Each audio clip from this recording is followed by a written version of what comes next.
ഈശോയിലെ ഏറ്റവും സ്നേഹം നിറഞ്ഞവരെ, ദൈവകൃപയുടെ 365 ദിവസങ്ങളെന്ന വചനവായന പരമ്പരയിലേക്ക് ഏറ്റവും സ്നേഹപൂർവ്വം സ്വാഗതം ചെയ്യുന്നു. ഇന്ന് 30-ാം ദിവസം. നമ്മൾ ലേവ്യരുടെ പുസ്തകം 17 മുതൽ 20 വരെയുള്ള തിരുവചന ഭാഗങ്ങളാണ് വായിക്കുക. ലൈംഗികതയുടെ വിശുദ്ധി, വിഗ്രഹാരാധന, മന്ത്രവാദം, ഇങ്ങനെയുള്ള കാര്യങ്ങളൊക്കെ ചെയ്താൽ ഉണ്ടാകുന്ന ശിക്ഷകൾ, ഇതെല്ലാം ഈ വചനഭാഗങ്ങൾ നമ്മൾ വായിക്കുന്നു. ആത്മാവിൽ എളിമയും അനുതാപവും നിറഞ്ഞ് ജീവന്റെ വചനം ഉൾക്കൊള്ളാനും അതനുസരിച്ച് ജീവിക്കാനും ജീവിതത്തെ ക്രമപ്പെടുത്താനും ദൈവം നമ്മളെല്ലാവരെയും അനുഗ്രഹിക്കട്ടെ. പരിശുദ്ധാത്മാവ് അതിന് നമ്മളെ സഹായിക്കട്ടെ. ഈശോ മിശിഹായ്ക്ക് സ്തുതിയായിരിക്കട്ടെ. ലേവ്യരുടെ പുസ്തകം 17-ാം അധ്യായം. രക്തത്തിന്റെ പവിത്രത. കർത്താവ് മോശയോട് കൽപ്പിച്ചു, അഹറോനോടും പുത്രന്മാരോടും ഇസ്രായേൽ ജനത്തോടും പറയുക, കർത്താവ് കൽപ്പിക്കുന്നു, ഇസ്രായേൽ ഭവനത്തിലെ ആരെങ്കിലും കാളയെയോ ചെമ്മരിയാടിനെയോ കോലാടിനെയോ പാളയത്തിനകത്തോ പുറത്തോ വെച്ച് കൊല്ലുകയും ശ്രീകോവിലിന് മുമ്പിൽ കർത്താവിന് കാഴ്ചയായി അർപ്പിക്കുന്നതിന് സമാഗമ കൂടാരത്തിന്റെ വാതിൽക്കൽ അതിനെ കൊണ്ടുവരാതിരിക്കുകയും ചെയ്താൽ അതിന്റെ രക്തത്തിന് അവൻ ഉത്തരവാദിയായിരിക്കും. രക്തം ചൊരിഞ്ഞ അവൻ സ്വജനത്തിൽ നിന്ന് വിച്ഛേദിക്കപ്പെടണം. ഇത് ഇസ്രായേൽ ജനം മൃഗങ്ങളെ തുറസായ സ്ഥലത്ത് വെച്ച് ബലിയർപ്പിക്കാതെ കർത്താവിന്റെ മുമ്പിൽ സമാഗമ കൂടാരത്തിന്റെ വാതിൽക്കൽ പുരോഹിതന്റെ അടുത്ത് കൊണ്ടുവന്ന് സമാധാന ബലിയായി അവിടത്തേക്ക് അർപ്പിക്കുന്നതിന് വേണ്ടിയാണ്. പുരോഹിതൻ അവയുടെ രക്തം സമാഗമ കൂടാരത്തിന്റെ വാതിൽക്കൽ കർത്താവിന്റെ ബലിപീഠത്തിന്മേൽ തളിക്കുകയും മേധസ് കർത്താവിന് പ്രീതികരമായ സൗരഭ്യത്തിനായി ദഹിപ്പിക്കുകയും ചെയ്യണം. അവർ ആരുടെ പുറകെ വേശ്യാവൃത്തിക്കായി നടന്നിരുന്നോ ആ പിശാചുക്കൾക്ക് ഇനി ബലി അർപ്പിക്കരുത്. ഇത് അവർക്ക് തലമുറ തോറും എന്നേക്കുമുള്ള നിയമമാണ്. നീ അവരോട് പറയുക, ഇസ്രായേൽ വംശത്തിൽ നിന്നോ അവരുടെ ഇടയിൽ വസിക്കുന്ന വിദേശികളിൽ നിന്നോ ആരെങ്കിലും ദഹനബലിയോ മറ്റു ബലികളോ അർപ്പിക്കുമ്പോൾ അത് കർത്താവിനർപ്പിക്കാൻ സമാഗമ കൂടാരത്തിന്റെ വാതിൽക്കൽ കൊണ്ടുവരാതിരുന്നാൽ അവൻ സ്വജനത്തിൽ നിന്ന് വിച്ഛേദിക്കപ്പെടണം. ഇസ്രായേൽ വംശത്തിലോ അവരുടെ ഇടയിൽ വസിക്കുന്ന വിദേശീയരിലുള്ള ആരെങ്കിലും ഏതെങ്കിലും തരം രക്തം ഭക്ഷിച്ചാൽ അവനെതിരെ ഞാൻ മുഖം തിരിക്കും. അവനെ ഞാൻ സ്വജനത്തിൽ നിന്ന് വിച്ഛേദിച്ചു കളയും. എന്തെന്നാൽ ശരീരത്തിന്റെ ജീവൻ രക്തത്തിലാണിരിക്കുന്നത്. അത് ബലിപീഠത്തിന്മേൽ ജീവനു വേണ്ടി പാപപരിഹാരം ചെയ്യാൻ ഞാൻ നൽകിയിരിക്കുന്നു. അതിൽ ജീവനുള്ളതുകൊണ്ട് രക്തമാണ് പാപപരിഹാരം ചെയ്യുന്നത്. നിങ്ങളോ നിങ്ങളുടെ ഇടയിൽ വസിക്കുന്ന വിദേശീയരിൽ ആരെങ്കിലുമോ രക്തം ഭക്ഷിക്കരുതെന്ന് ഞാൻ ഇസ്രായേൽ ജനത്തോട് പറഞ്ഞത് അതുകൊണ്ടാണ്. ഇസ്രായേൽ ജനത്തിൽ നിന്നോ അവരുടെ ഇടയിൽ വസിക്കുന്ന വിദേശീയരിൽ നിന്നോ ആരെങ്കിലും ഭക്ഷിക്കാവുന്ന ഒരു മൃഗത്തെയോ പക്ഷിയെയോ വേട്ടയാടി പിടിച്ചാൽ അതിന്റെ രക്തം ഊറ്റിക്കളഞ്ഞ് മണ്ണിട്ട് മൂടണം. എന്തെന്നാൽ എല്ലാ ജീവികളുടെയും ജീവൻ അവയുടെ രക്തത്തിലാണ്. ഒരു ജീവിയുടെയും രക്തം ഭക്ഷിക്കരുതെന്ന് ഞാൻ ഇസ്രായേൽ ജനത്തോട് പറഞ്ഞിരിക്കുന്നതും അതുകൊണ്ട് തന്നെ. ആരെങ്കിലും അത് ഭക്ഷിച്ചാൽ അവൻ ജനത്തിൽ നിന്ന് വിച്ഛേദിക്കപ്പെടണം. ചത്തതിനെയോ കാട്ടുമൃഗം കൊന്നതിനെയോ ഭക്ഷിക്കുന്നവൻ സ്വദേശിയോ വിദേശിയോ ആകട്ടെ തന്റെ വസ്ത്രം അലക്കി കുളിക്കണം. വൈകുന്നേരം വരെ അവൻ അശുദ്ധനായിരിക്കും. അതിനുശേഷം ശുദ്ധനാകും. എന്നാൽ തന്റെ വസ്ത്രം അലക്കാതെയും കുളിക്കാതെയും ഇരുന്നാൽ അവൻ കുറ്റക്കാരനായിരിക്കും. ലേവ്യരുടെ പുസ്തകം 18-ാം അധ്യായം. ലൈംഗികതയുടെ വിശുദ്ധി. കർത്താവ് മോശയോട് അരുളി ചെയ്തു, ഇസ്രായേൽ ജനത്തോട് പറയുക, ഞാൻ നിങ്ങളുടെ ദൈവമായ കർത്താവാണ്. നിങ്ങൾ വസിച്ചിരുന്ന ഈജിപ്ത് ദേശത്തെ ജനങ്ങളെപ്പോലെ നിങ്ങൾ പ്രവർത്തിക്കരുത്. ഞാൻ നിങ്ങളെ പ്രവേശിപ്പിക്കാനിരിക്കുന്ന കാനാൻ ദേശത്തെ ആളുകളെപ്പോലെയും നിങ്ങൾ പ്രവർത്തിക്കരുത്. അവരുടെ ചട്ടങ്ങളനുസരിച്ച് നിങ്ങൾ വ്യാപരിക്കുകയും അരുത്. നിങ്ങൾ എന്റെ പ്രമാണങ്ങളും കൽപ്പനകളും അനുസരിച്ച് വ്യാപരിക്കണം. നിങ്ങളുടെ ദൈവമായ കർത്താവ് ഞാനാണ്. നിങ്ങൾ എന്റെ കൽപ്പനകളും പ്രമാണങ്ങളും അനുസരിക്കുക. അവ അനുസരിക്കുന്നവൻ അതിനാൽ ജീവിക്കും. ഞാനാണ് കർത്താവ്. നിങ്ങളിൽ ആരും തന്റെ ചാർച്ചക്കാരുടെ നഗ്നത അനാവൃതമാക്കാൻ അവരെ സമീപിക്കരുത്. ഞാനാണ് കർത്താവ്. നിന്റെ മാതാവിന്റെ നഗ്നത അനാവൃതമാക്കി നിന്റെ പിതാവിനെ അപമാനിക്കരുത്. അവൾ നിന്റെ അമ്മയായതുകൊണ്ടും അവളുടെ നഗ്നത അനാവൃതമാക്കരുത്. നിന്റെ പിതാവിന്റെ ഭാര്യയുടെ നഗ്നത നീ അനാവൃതമാക്കരുത്. അത് നിന്റെ പിതാവിന്റെ തന്നെ നഗ്നതയാണ്. നിന്റെ സഹോദരിയുടെ, നിന്റെ പിതാവിന്റെയോ മാതാവിന്റെയോ പുത്രിയുടെ, അവൾ സ്വദേശത്തോ അന്യദേശത്തോ ജനിച്ചവളാകട്ടെ, നഗ്നത അനാവൃതമാക്കരുത്. നിന്റെ മകന്റെ മകളുടെയോ മകളുടെ മകളുടെയോ നഗ്നത നീ അനാവൃതമാക്കരുത്. കാരണം അവരുടെ നഗ്നത നിന്റെ തന്നെ നഗ്നതയാണ്. നിന്റെ പിതാവിന്റെ ഭാര്യയിൽ അവന് ജനിച്ച മകൾ നിന്റെ സഹോദരിയാണ്. നീ അവളുടെ നഗ്നത അനാവൃതമാക്കരുത്. നിന്റെ പിതാവിന്റെ സഹോദരിയുടെ നഗ്നത നീ അനാവൃതമാക്കരുത്. അവൾ നിന്റെ പിതാവിന്റെ അടുത്ത ചാർച്ചക്കാരിയാണ്. നിന്റെ മാതാവിന്റെ സഹോദരിയുടെ നഗ്നത നീ അനാവൃതമാക്കരുത്. അവൾ നിന്റെ മാതാവിന്റെ അടുത്ത ചാർച്ചക്കാരിയാണ്.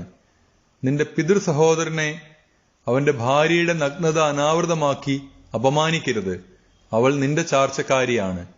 നിന്റെ മരുമകളുടെ നഗ്നത നീ അനാവൃതമാക്കരുത്. കാരണം അവൾ നിന്റെ പുത്രന്റെ ഭാര്യയാണ്. അവളുടെ നഗ്നത നീ അനാവൃതമാക്കരുത്. നിന്റെ സഹോദരന്റെ ഭാര്യയുടെ നഗ്നത നീ അനാവൃതമാക്കരുത്. അത് നിന്റെ സഹോദരന്റെ നഗ്നതയാണ്. ഒരു സ്ത്രീയുടെയും അവളുടെ തന്നെ മകളുടെയും നഗ്നത നീ അനാവൃതമാക്കരുത്. അവളുടെ പുത്രന്റെയോ പുത്രിയുടെയോ മകളുടെ നഗ്നത നീ അനാവൃതമാക്കരുത്. അവർ അവളുടെ അടുത്ത ചാർച്ചക്കാരിയാണ്. അത് അധർമ്മമാണ്. ഭാര്യ ജീവിച്ചിരിക്കുമ്പോൾ അവളുടെ സഹോദരിയുടെ നഗ്നത അനാവൃതമാക്കി അവളെ നീ പരിഗ്രഹിക്കരുത്. ആർത്തവം നിമിത്തം അശുദ്ധയായിരിക്കുന്ന സ്ത്രീയുടെ നഗ്നത നീ അനാവൃതമാക്കരുത്. നിന്റെ അയൽക്കാരന്റെ ഭാര്യയോടുകൂടെ ശയിച്ച് അവൾ നിമിത്തം നീ അശുദ്ധനാകരുത്. നിന്റെ സന്തതികളിൽ ഒന്നിനെയും മോളേക്കിന് ബലിയർപ്പിച്ച് ദൈവനാമത്തെ അശുദ്ധമാക്കരുത്. ഞാനാണ് കർത്താവ്. സ്ത്രീയോടുകൂടെ എന്നതുപോലെ പുരുഷനോടുകൂടെ നീ ശയിക്കരുത്. അത് മ്ലേച്ഛതയാകുന്നു. സ്ത്രീയോ പുരുഷനോ മൃഗങ്ങളുമായി ലൈംഗിക ബന്ധത്തിൽ ഏർപ്പെട്ട് തന്നെ തന്നെ അശുദ്ധമാക്കരുത്. അത് ലൈംഗിക വൈകൃതമാണ്. ഇവയിൽ ഒന്നുകൊണ്ടും നിങ്ങൾ അശുദ്ധരാകരുത്.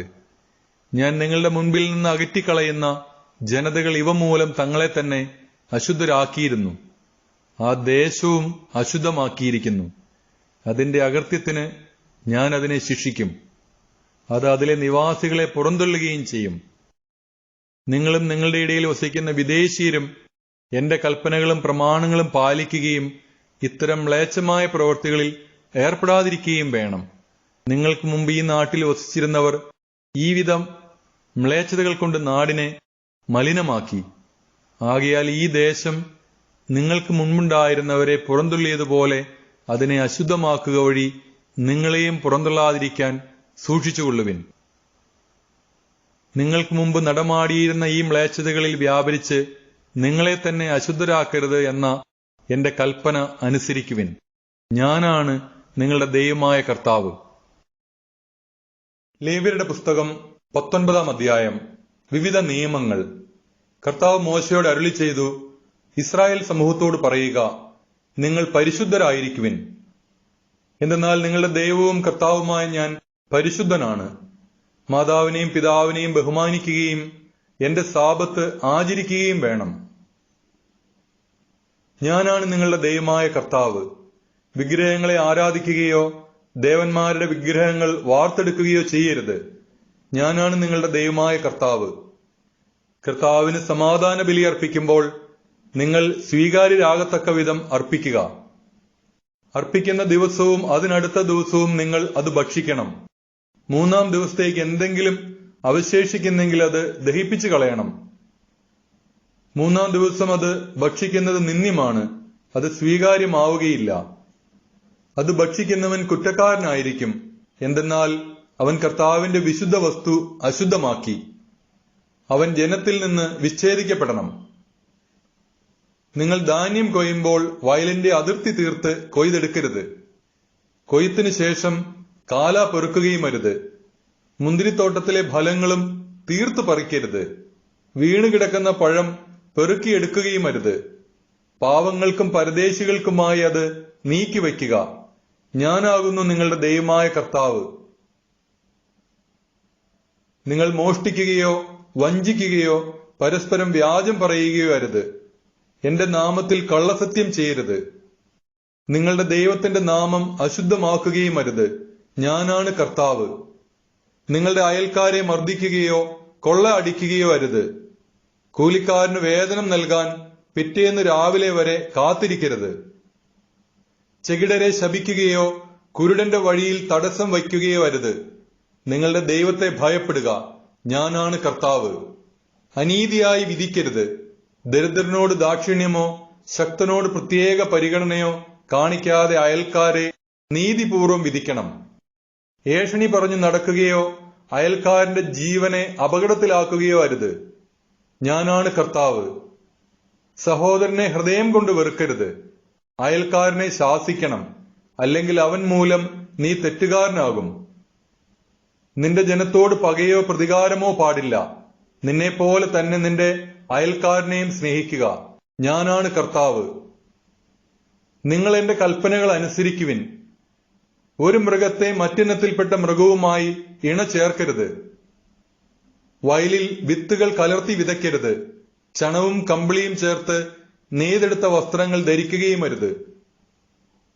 ഒരു പുരുഷന് വിവാഹസമ്മതം നൽകിയിട്ടുള്ളവളും എന്നാൽ വീണ്ടെടുക്കപ്പെടാത്തവളും സ്വാതന്ത്ര്യം ലഭിക്കാത്തവളുമായ ഒരു ദാസിയോട് കൂടെ ഒരുവൻ ശയിച്ചാൽ അന്വേഷണം നടത്തി അവരെ ശിക്ഷിക്കണം. എന്നാൽ അവർക്ക് മരണശിക്ഷ വിധിക്കരുത്. എന്തെന്നാൽ അവൾ സ്വതന്ത്രയായിരുന്നില്ല. അവൾ തനിക്ക് വേണ്ടി സമാഗമ കൂടാരത്തിന്റെ വാതിൽക്കൽ പ്രായശ്ചിത്ത ബലിയായ ഒരു മുട്ടാടിനെ കർത്താവിന് സമർപ്പിക്കണം.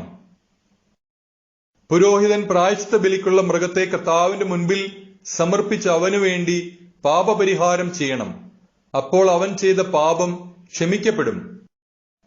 നിങ്ങൾ ദേശത്ത് വന്ന് ഫലവൃക്ഷങ്ങൾ നട്ടുപിടിപ്പിക്കുമ്പോൾ 3 വർഷത്തേക്ക് അവയുടെ ഫലങ്ങൾ വിലക്കപ്പെട്ടതായി കണക്കാക്കണം. അവ നിങ്ങൾ ഭക്ഷിക്കരുത്. 4-ാം വർഷം കർത്താവിന്റെ സ്തുതിക്കായി സമർപ്പിക്കുന്നതിന് അവയുടെ ഫലമെല്ലാം പരിശുദ്ധമായിരിക്കും. 5-ാം വർഷം അവയുടെ ഫലങ്ങൾ നിങ്ങൾക്ക് ഭക്ഷിക്കാം. അവ നിങ്ങളെ സമ്പന്നരാക്കും. ഞാനാണ് നിങ്ങളുടെ ദൈവമായ കർത്താവ്. നിങ്ങൾ രക്തത്തോടു കൂടിയ മാംസം ഭക്ഷിക്കരുത്. ശകുനം നോക്കുകയോ ആഭിചാരം നടത്തുകയോ അരുത്. ചെന്നി മുണ്ടനം ചെയ്യരുത്. ദീക്ഷയുടെ അഗ്രം മുറിക്കുകയും അരുത്.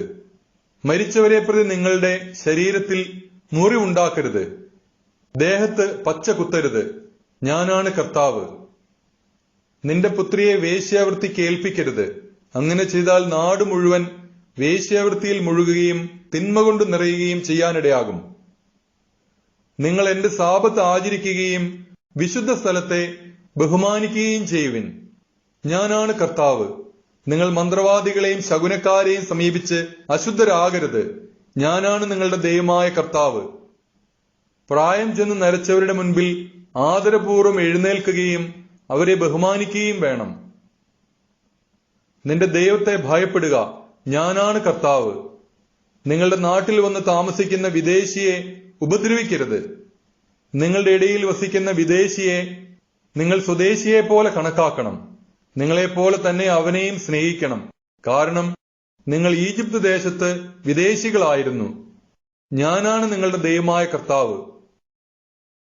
വിധിയിലും അളവിലും തൂക്കത്തിലും നിങ്ങൾ അനീതി പ്രവർത്തിക്കരുത്. ശരിയായ തുലാസും കട്ടിയും ഏഫായും ഹിന്നും നിങ്ങൾക്കുണ്ടായിരിക്കണം. ഈജിപ്ത് ദേശത്ത് നിന്ന് നിങ്ങളെ കൊണ്ടുവന്ന നിങ്ങളുടെ ദൈവമായ കർത്താവ് ഞാനാണ്. നിങ്ങൾ എന്റെ കൽപ്പനകളും നിയമങ്ങളും അനുസരിച്ച് പ്രവർത്തിക്കണം. ഞാനാണ് കർത്താവ്. ലേവ്യരുടെ പുസ്തകം 20-ാം അധ്യായം. വിവിധ ശിക്ഷകൾ. കർത്താവ് മോശയോട് അരുളി ചെയ്തു, ഇസ്രായേൽ ജനത്തോട് പറയുക, ഇസ്രായേൽ ജനത്തിലോ ഇസ്രായേലിൽ വന്ന് വസിക്കുന്ന വിദേശികളിലോ നിന്ന് ആരെങ്കിലും തങ്ങളുടെ മക്കളിൽ ആരെയെങ്കിലും മോളേക്കിന് ബലിയർപ്പിക്കുന്നെങ്കിൽ അവനെ കൊല്ലണം. ദേശത്തിലെ ജനങ്ങൾ അവനെ കല്ലെറിയണം. അവനെതിരെ ഞാൻ എന്റെ മുഖം തിരിക്കുകയും ജനത്തിൽ നിന്ന് അവനെ വിച്ഛേദിച്ചു കളയുകയും ചെയ്യും. എന്തെന്നാൽ അവൻ തന്റെ മക്കളിൽ ഒരാളെ മോളേക്കിന് ബലിയർപ്പിച്ചു. അങ്ങനെ എന്റെ വിശുദ്ധ സ്ഥലം മലിനമാക്കുകയും എന്റെ പരിശുദ്ധ നാമം അശുദ്ധമാക്കുകയും ചെയ്തിരിക്കുന്നു. അവൻ തന്റെ മക്കളിൽ ഒരാളെ മോളേക്കിന് ബലി കൊടുക്കുമ്പോൾ ദേശവാസികൾ അതിനു നേരെ കണ്ണടച്ചു കളയുകയും അവനെ കൊല്ലാതിരിക്കുകയും ചെയ്താൽ ഞാൻ അവനും അവന്റെ കുടുംബത്തിനുമെതിരായി എന്റെ മുഖം തിരിക്കുകയും അവനെയും മോളേക്കിനെ ആരാധിക്കുന്നതിന് അവന്റെ പിന്നാലെ പോയവരെയും സ്വജനത്തിൽ നിന്ന് വിച്ഛേദിച്ചു കളയുകയും ചെയ്യും. ആരെങ്കിലും മന്ത്രവാദികളുടെയും കൂടോത്രക്കാരുടെയും പുറകെ പോയി അന്യദേവന്മാരെ ആരാധിച്ചാൽ അവനെതിരെ ഞാൻ മുഖം തിരിക്കുകയും അവനെ സ്വജനത്തിൽ നിന്ന് വിച്ഛേദിച്ചു കളയുകയും ചെയ്യും. അതിനാൽ നിങ്ങളെ തന്നെ ശുദ്ധീകരിച്ച് വിശുദ്ധരാകുവിൻ. എന്തെന്നാൽ ഞാനാണ് നിങ്ങളുടെ ദൈവമായ കർത്താവ്. എന്റെ പ്രമാണങ്ങൾ പാലിക്കുകയും അവ അനുസരിച്ച് പ്രവർത്തിക്കുകയും ചെയ്യുവിൻ. എന്തെന്നാൽ ഞാനാണ് നിങ്ങളെ വിശുദ്ധീകരിക്കുന്ന കർത്താവ്. പിതാവിനെയോ മാതാവിനെയോ ശപിക്കുന്നവനെ വധിക്കണം. പിതാവിനെയോ മാതാവിനെയോ ശപിച്ചതിനാൽ അവന്റെ രക്തം അവന്റെ മേൽ തന്നെ പതിക്കട്ടെ.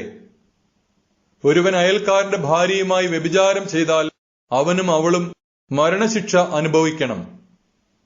പിതാവിന്റെ ഭാര്യയോടുകൂടെ ശയിക്കുന്നവൻ പിതാവിന്റെ തന്നെ നഗ്നത അനാവൃതമാക്കിയിരിക്കുന്നു. 2 പേർക്കും വധശിക്ഷ നൽകണം. അവരുടെ രക്തം അവരുടെ മേലായിരിക്കട്ടെ. ഒരാൾ തന്റെ മരുമകളും ഒന്നിച്ച് ശയിച്ചാൽ ഇരുവരെയും വധിക്കണം. അവർ ഹീനകൃത്യം ചെയ്തിരിക്കുന്നു. അവരുടെ രക്തം അവരുടെ മേലായിരിക്കട്ടെ. ഒരുവൻ സ്ത്രീയോടുകൂടെ എന്ന പോലെ പുരുഷനോടുകൂടെ ശയിച്ചാൽ ഇരുവരും ഹീനമായ പ്രവൃത്തിയാണ് ചെയ്യുന്നത്. അവരെ വധിക്കണം. അവരുടെ രക്തം അവരുടെ മേലായിരിക്കട്ടെ. ഒരാൾ ഒരു സ്ത്രീയെയും അവളുടെ അമ്മയെയും പരിഗ്രഹിച്ചാൽ അത് ഹീനകൃത്യമാകുന്നു. നിങ്ങളുടെ ഇടയിൽ ഇതുപോലുള്ള ഹീനകൃത്യം ഉണ്ടാകാതിരിക്കാനായി 3 പേരെയും തീയിൽ ദഹിപ്പിക്കണം. മൃഗത്തോടുകൂടെ ശയിക്കുന്നവനെ വധിക്കണം. മൃഗത്തെയും കൊല്ലണം. ഒരു സ്ത്രീ ഏതെങ്കിലും മൃഗത്തെ സമീപിച്ച് അതിന്റെ കൂടെ ശയിച്ചാൽ അവളെയും മൃഗത്തെയും നിങ്ങൾ വധിക്കണം. അവർ മരണശിക്ഷ അനുഭവിക്കണം. അവരുടെ രക്തം അവരുടെ മേലായിരിക്കട്ടെ. തന്റെ പിതാവിൽ നിന്നോ മാതാവിൽ നിന്നോ ജനിച്ച സഹോദരിയെ ഒരുവൻ പരിഗ്രഹിക്കുകയും അവർ പരസ്പരം തങ്ങളുടെ നഗ്നത കാണുകയും ചെയ്യുന്നത് നികൃഷ്ടമാണ്. സ്വജനത്തിന്റെ മുൻപിൽ വെച്ച് അവരെ വധിക്കണം. അവൻ തന്റെ സഹോദരിയുടെ നഗ്നത അനാവൃതമാക്കിയിരിക്കുന്നു. അവൻ അതിന്റെ കുറ്റം വഹിക്കണം. ഒരുവൻ ആർത്തവകാലത്ത് സ്ത്രീയോടുകൂടെ ശയിക്കുകയും അവളുടെ നഗ്നത അനാവൃതമാക്കുകയും ചെയ്താൽ അവൻ അവളുടെ സ്രാവം അനാവൃതമാക്കുന്നു. അവൾ തന്നെ തന്റെ രക്തസ്രാവവും. 2 പേരെയും സ്വജനത്തിൽ നിന്ന് വിച്ഛേദിക്കണം. മാതൃ സഹോദരിയുടെയോ പിതൃ സഹോദരിയുടെയോ നഗ്നത അനാവൃതമാക്കരുത്. എന്തെന്നാൽ അത് സ്വന്തം ചാർച്ചക്കാരുടെ തന്നെ നഗ്നത അനാവൃതമാക്കലാണ്. അവർ തങ്ങളുടെ കുറ്റം വഹിക്കണം. പിതൃവ്യന്റെ ഭാര്യയുമായി ശയിക്കുന്നവൻ പിതാവിന്റെ നഗ്നത അനാവൃതമാക്കുന്നു. അവരുടെ പാപം അവർ വഹിക്കണം. അവർ മക്കളില്ലാതെ മരിക്കണം. സഹോദര ഭാര്യയെ പരിഗ്രഹിക്കുന്നത് അവിശുദ്ധമാണ്. അവൻ തന്റെ സഹോദരന്റെ തന്നെ നഗ്നതയാണ് അനാവൃതമാക്കുന്നത്. അവർക്ക് സന്താനങ്ങൾ ഉണ്ടാകരുത്. നിങ്ങൾക്ക് വസിക്കുവാനായി ഞാൻ നിങ്ങളെ എങ്ങോട്ട് നയിക്കുന്നോ ആ ദേശം നിങ്ങളെ തിരസ്കരിക്കാതിരിക്കാൻ നിങ്ങൾ എന്റെ നിയമങ്ങളും കൽപ്പനകളും അനുസരിക്കുകയും അനുഷ്ഠിക്കുകയും ചെയ്യുവിൻ. നിങ്ങളുടെ മുൻപിൽ നിന്ന് ഞാൻ നീക്കിക്കളയുന്ന ജനതയുടെ മാർഗങ്ങൾ നിങ്ങൾ പിന്തുടരരുത്. എന്തെന്നാൽ ഇപ്രകാരമെല്ലാം ചെയ്തതിനാൽ ഞാൻ അവരെ വെറുക്കുന്നു. എന്നാൽ ഞാൻ നിങ്ങളോട് പറയുന്നു, ഞാൻ നിങ്ങൾക്ക് അവകാശമായി തരാൻ പോകുന്ന തേനും പാലും ഒഴുകുന്ന അവരുടെ ദേശം നിങ്ങൾ സ്വന്തമാക്കും.